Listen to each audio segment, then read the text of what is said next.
Raidījums taps ar Sijā Motofavorīts atbalstu.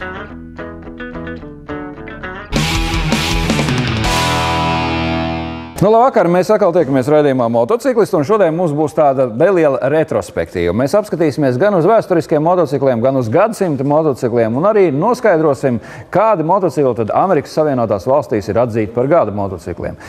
Protams, nominācijas šajā segmentā to veids žurnāls Motociklisti, vecākais pasaulē motožurnāls, 100 gadi ir mērāms. Tad šis ir jubilejas izdevums, un tur tad arī par gadsimta motociklu. Kurš tas ir un kāds tas izskatās?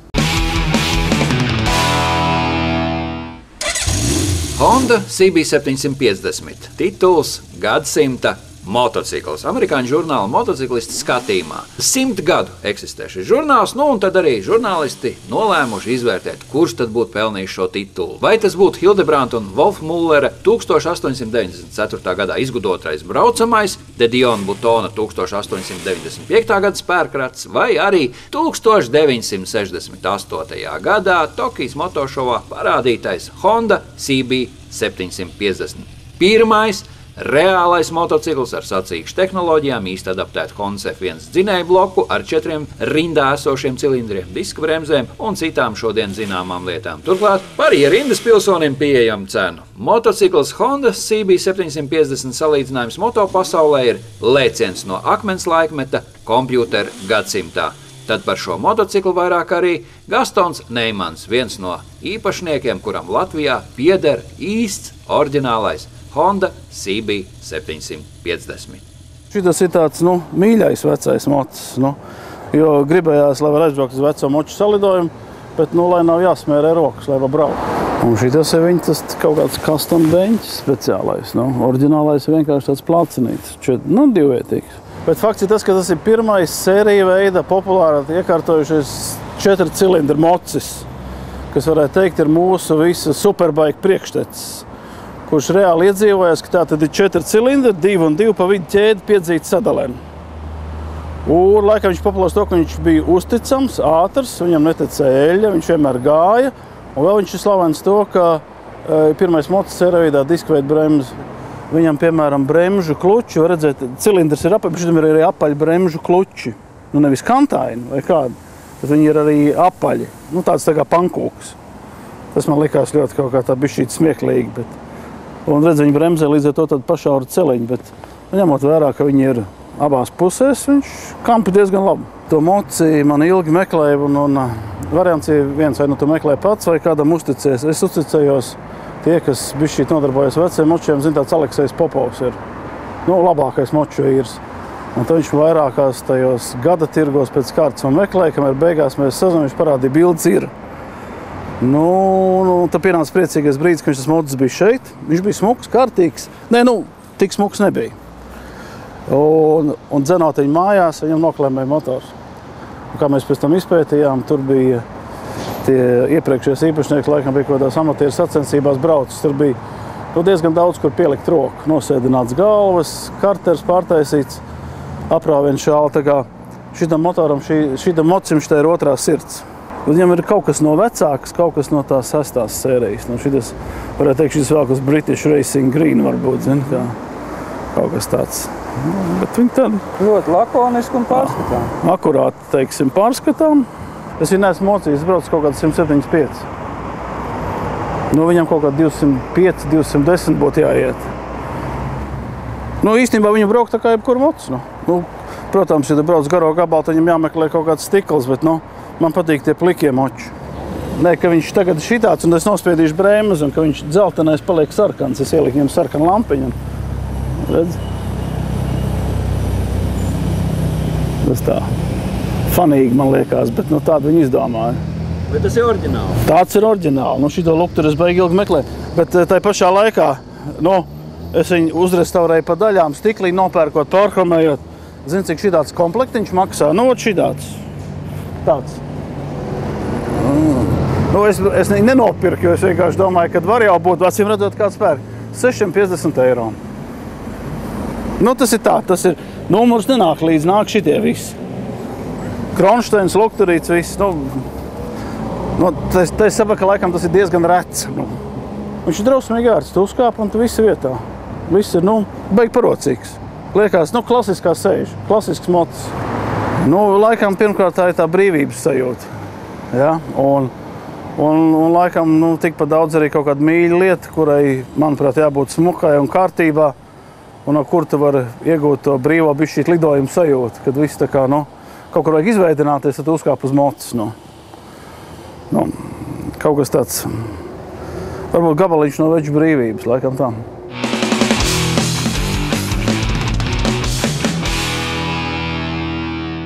Honda CB 750 ir atzīts par gadsimtu motociklu. Te mēs arī redzam šī bilde.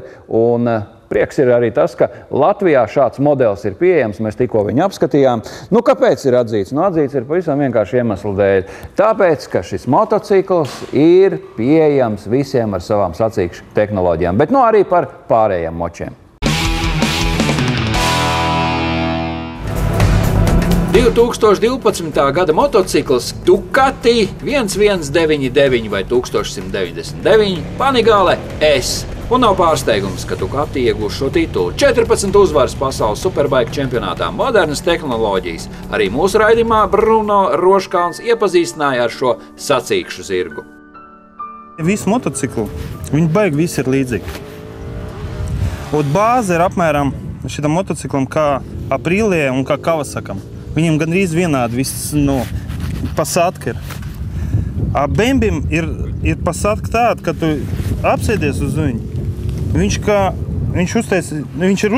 Man pašam Bembis nepatīk tādā ziņā, ka viņš ir ļoti nesmuki uztaisīts.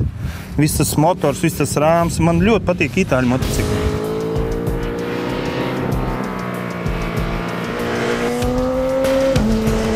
Labākais gada sporta motocikls BMW S1000RR.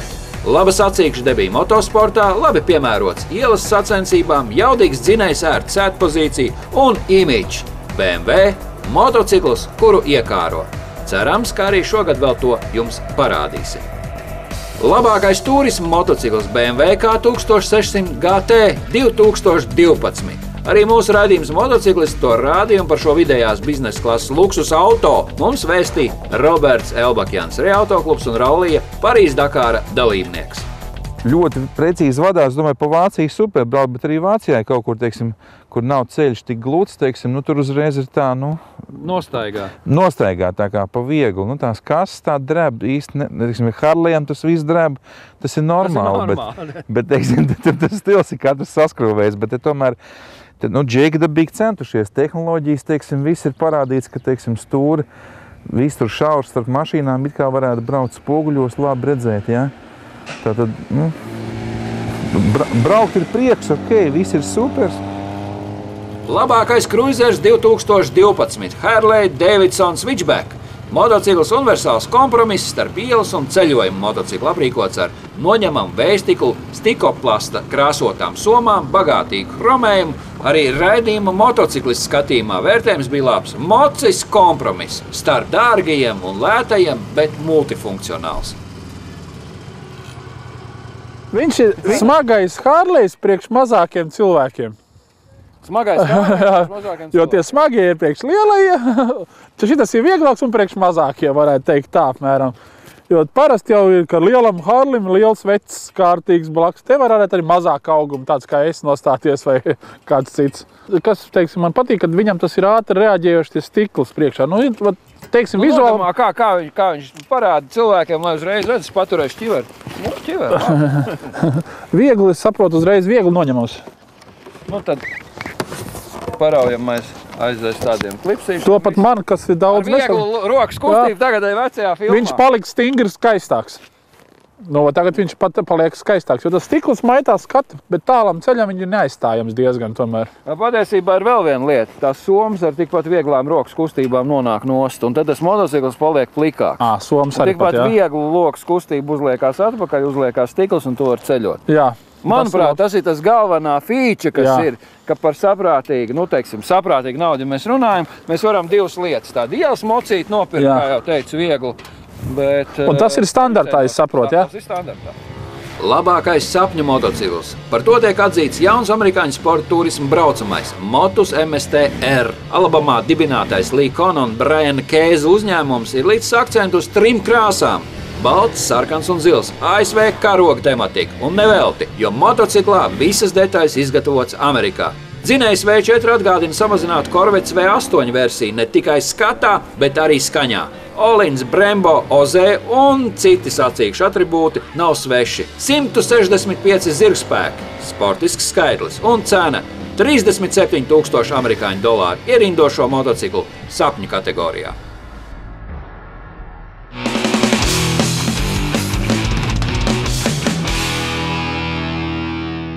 Protams, tās ir amerikāņu nominācijas, bet, kā mēs zinām, tas ir viens liels kontinents un kā tirgus tur patērē lielāko daļu motociklu, ko saražā pasaulē. Tāpēc to mums vajag respektēt. Prieks ir arī tas, ka mēs esam savos raidījumos arī rādījuši kādus no šīs nominācijas laureātiem, un jums bija iespēja ar tiem iepazīties. Turpinājumā mēs, kā jau minējām, šodien nedaudz pa vēsturi, un tieši tāpēc ir kāds mocīts, kuru tad mūsu tēvi un vectēvi atcerās, un ir prieks arī, ka kāds šodien saķīlē un brauc ar to. Šodien mūsu uzmanībai Krievu motocikls. Kurš tas ir? Skatāmies. Baigi fani izskatās tā. Jā. Bet no kurienes tev tas mocīts, kur tu viņu tā, kur tu dabūji? Es viņu nopirku vienkārši. Es viņu vienkārši nopirku. Saldus pusē caur reklāmu un... Tu meklēji tā kā vai? Jā. Kāpēc? Kas tas ir pa moci? Tas ir BMW patiesībā.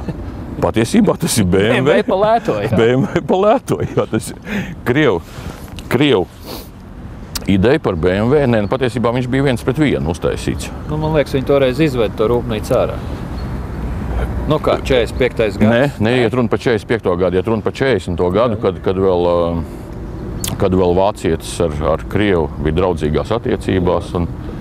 Vācieši iedeva savus vecos mocītus. Jā, tieši tā draudzīga žesti, kā Staļinam parādīja. Un atdeva viss papīrus, viss rasējums, tehnisko dokumentāciju. Un te viņi sāk taisīt to, ko sauc par M72. Bet kāpēc tu izvēlējies šo motociklu un kas bija tas iemesls? Kāpēc tieši šis, ne Jāva, ne tur, Išplaņeta sporta? Javas un Iži bija noiets etaps. Šāds vēl netika pirkts, netika restaurēts. Un ir šādas tādas patīkamas atmiņas no jaunības, ka tika vizināts ar šādu motociklu un blakus vāģis viņam ir, jā, un tas viss tā pa laukiem. Cik ilgi paņēma tas laiks, lai restaurētu līdz šim? Februārī es viņu nopirku un tad sāku braukt kaut kur jūlijā tikai laikam. Darīja pats visu? Jā, praktiski visu, izņemot motoru man salika viens labs meistars kopā. Aha. Tā kā, tu tos bleķa darbus un krāsošanu, jā, tas bija tavu roku darbs? Visa krāsa tika nodzīta līdz plikam bleķiem ar smilšu strūklu, tad tika špaktelēts, tad tika... Es skatos, tur ir šaize, jā. Tur ir šaize, jā, sanākus. Tāpēc, kad bāk mocis ir krāsots ar pulverkrāsu, pulverkrāsā metālu nokasē līdz 180 grādiem. Visur, špakteli turās virsū, ja, bet konkrēti uz bāka karstumā sāk staipīties un tā špakteli vienkārši lec nost. Ja, bija viss jārauj nost, un bāka bija jātaisa citu metodu, un beigās tas viss notikās pa nakti un sanāca apelsīnu šito stūri. Pats arī šito visu taisīja? Protams, jā. Tev tā kā zelta rokas. Ideja bija tāda, skaties, viņi ciet, kad tu pagriez atslēs un tā forša uzšauj pa sānu. Vēlreiz, šito parāda vēl. Tad sākam no sākuma. Ņemam atslēgu. Tā, ņemam atslēgu, atslēdzam kanniņu un uzšaujam stilīgi pa sānu. Un tā viņi atnāk vaļā. Lūk, un šeit ir tāds kloķis, ja, kuru paraujot uz augšu, ja, viņš šādi te paņem un noņem nost, ja, un šitā ir tā slēdzene, ja, kas turās pie konkrētās trubas. Ja? Tā ir arī tava konstrukcija. Tās jā, protams, jā. Vajadzēja domāt ne no šā, ne no tā kaut ko uztaisīt. Vienkārši tie krāmi ir jāvadā līdzi, lai jau tehnika ir ļoti neusticama, ja? Ir jābūt atslēgām un liekam karburatoram un vēl kaut kam līdzi. Ja? Nopietni, karburātoru vazā? Karburators man ir līdzi. Nē, tas tā joka pēc man vairāk ir. Un šitā viņi uzliekās, ja? Un kamēr tā atslēga nav atslēga, tikmēr to kānu nevar arī nozakt vienkārši. Ja? Viņi tad bija tā kloķi jātiek klāt. Mēs kā lielu jaunumu rādījām atpakaļ gaitu. Jā, Tā ir atpakaļgaita, jā. Tas gan kloķis ir no cita modeļa ātrumkasts. Viņam ir tāds 70. gadu dizains, kas man galīgi nepriecē. Ļoti ērti braukt no darbnīcas ārā, teiksim, vai. Mēs Hārlim rādījām to kā jaunumu pirms gada. Nu redz, vācietis to izdomāja, kurā tur 30 kaut kādā 8. jau bija. Nu, bet kopumā dārgs tas projekts tev iznāca? Nu, nav naudas ziņā. Nu, teiksim, šādi mocīti sataisīt. Ja dara pats, tad nav īpaši dārgi.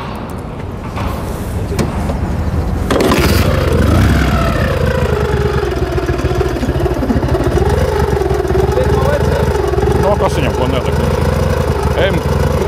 Nu, bija tas, ka tas blakus vaids, tad motocikls tika reģistrēts ar kulbu. Ja, tad tu blakus vaidi, tad viņi nedrīkstēja ņemt nostājos Krievu laikos.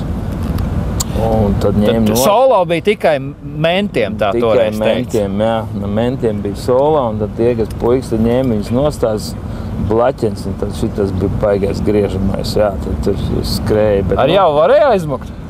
Ar jau varēja aizmukt no viņa, protams, jo nebija divu domu, jā. Tas nevar ar šito jau noķert, jā, nē. Bet, nē, viņš ir baigi tāds, man patīk tāds interesants modelis. Atceros, jā, ir sevišķi tie rokturi, jā, tas sajūgs, tāds viss tā izdomās. Jā, tas forši interesanti braukt. Godīgi, jūs esat mūkuši no policijas, jeb milicijas toreiz saucamās bērnu gados, no jaunības gados? Nu, protams.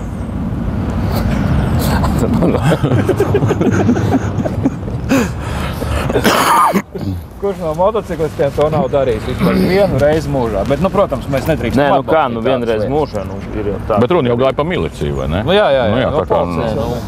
Tavs vērtējums. Kā tehnikas vienībai, kā šobrīd kā ir? Ļoti labs. Īstenībā ir diezgan liels prieks par katru tehnikas vienību, kura ir atjaunota, ja, un kura īstenībā brauc pa ielu. Teiksim, šis nav tas motocikls, kas tagad stāv kaut kur. Ja, viņš funkcionē. Ja, tad viņam ir somas, ja, kurās salikt kaut kāds mans, tad viņš brauc pārvietojas.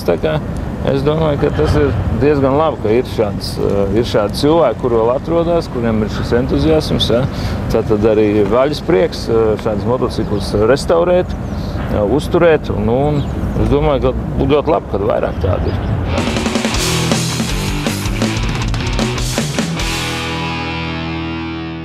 Vēl kāda lieta. Uz personīgas pieredzes var uzskatīt to kā žurnālistu veiksmi, un tāpēc par kādu pasākumu, ja precīzāk par to, kāda tad degviela mēs šodien lejam savos transporta līdzekļos, ko tā satura un kāds var būt rezultāts.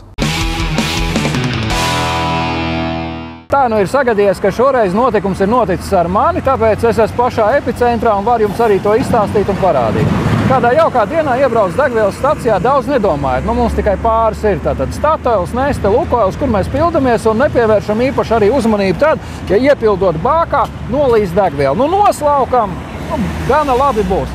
Tā kādu laiciņu mēs esam braukuši, jutuši to, ka degvielas smaka mainās, sekojam līdzi reklāmām ekoloģisks, zaļš, jauns, vēl nezinu kāds ekonomiskāks.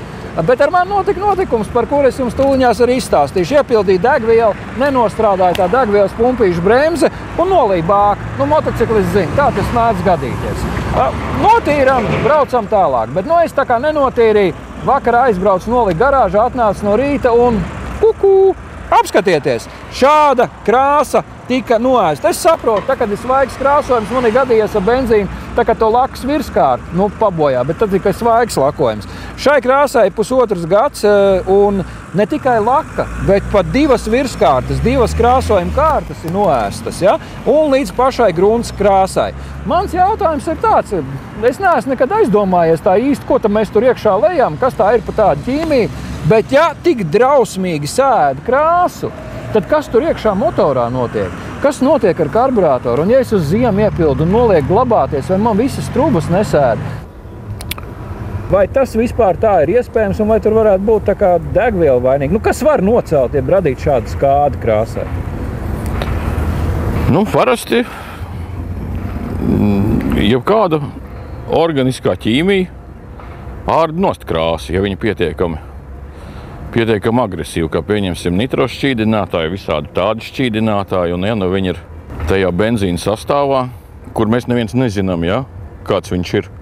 Nē, nu mums jau saka, ir tās attīrošās vielas, nu tās aktīvās, nu tas modernā degviela, kas tīra visu, ieskaitot krāsu. Jā, es patiešām nezinu par to ķīmiju, bet nu, ja teiksim, gada laikā izjūg benzīna trubiņi, ja, kur ir tomēr gan eļas, gan benzīna izturīga, jā, nu tad tas liek domāt. Gadījies, ka tev šļauciņi? Jūk ārā, jā, viņa benzīns top tāds, nu, melns no viņas, ja viņa tur ilgāk pastāv iekšā. Un viņa paliek tāda gluma, nu, beigās viņa izšķīst, jā, un tagad jau cilvēki liek virsū vienkārši plasmas šļaukas, ja, kas ir īstai ķīmijai domāts.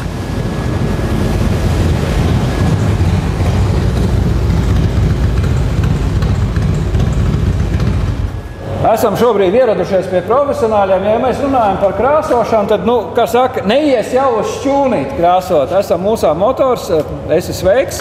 Tu laikam esi tas galvenais cilvēks, kas zina, kā krāsot, ko krāsot. Kur jūs krāsojat parasti? Kā notiek šis process? Sveicināti, mani sauc Jānis Sniedze. Es esmu tas cilvēks, kas pieņem mašīnas tāmēviņas līdz remonta procesam. Tad pie tevis parasti atbrauc, un tu uzreiz vari pateikt, kas un kā. Tā ir tā krāsošanas kamera, profesionālā. Mūsu krāsošanas kamera, kur visas mašīnas mums tiek krāsotas šeit. Tur iekšpusē ir krāsu jaukšana, kur šobrīd ir durvis atvērts. Viss tas pat notiek uz vietas, lai pēc iespējas labāku kvalitāti varētu iegūt. Tad kvalitāti jūsu firma garantē. Es saprotu, arī šeit detaļas tiek nokrāstas. Mēs redzam, jau žūst, jā? Jā, jau žūst, tieši tā. Labi, man ir tāda maza skāda, un lai būtu tāda profesionāļa, nevis es teiktu, nu, tur tas jādara, tas. Pasakiet, šī gadījumā es varu tikt cauri ar tādu mazu remontiņu, kaut ko piepinzelēt, vai kā jūs darīt, ja šī lieta būtu jālikvidē? Nu, es domāju, ka mēs noteikti neieteiktu klientam piekrāsot to vietu, jo tas nebūs kvalitatīvi. Šajā gadījumā pareizais risinājums, ņemot vērā, kad ir divu toņu krāsojums, oranžais un tumši sarkanais ķiršu tonī, vajadzētu visdrīzāk, lai kvalitatīvi tas izdotos, pirmkārt visu nojaukt, lai tā bāka būtu plika. Tad bāka ir jānoņem? Jā, bāka būtu pilnībā jānoņem no visiem palīga lietām, kas ir uz viņas un uz motocikla. Jā, pilnībā nost. Pirmais solis būtu noteikti uzkrāsot šo te oranžo toni. Bet mēs krāsojam visu bāku? Jā, labākais risinājums būtu noteikti krāsot visu bāku, lai iegūtu vienādu toņu savās pusēs, kur ir līnijas. Un tad, kad tas tiks izdarīts, tad ar speciālu lentes palīdzību tikt iezīmēta tā kontūra, kas šeit ir jau bijusi, jā. Un tad tikt krāsot ķiršu sarkanajā metālikā. Šī gadījumā jūsu viedoklis, ka visu bāku ir jākrāso plus mīnus, kāds ir tās naudiņas, ar ko tad jārēķinās? Nu, šajā gadījumā, ņemot vērā, kad bāka būs jākrāso divos toņos, plus vēl laka un visi jaukšanas darbi, nu, jārēķinās vismaz uz 150 latiem remontu. Tad 150 lati, tas būtu, ar ko tad varētu uztaisīt atkal smuki, tā, ka neviens nevar pateikt, ka kaut kas ir bijis. Nu, jā, bāka būtu kārtībā un nebūtu šīs te bojājātā vieta, kas šobrīd ir redzama, kur ir atslāņošanās.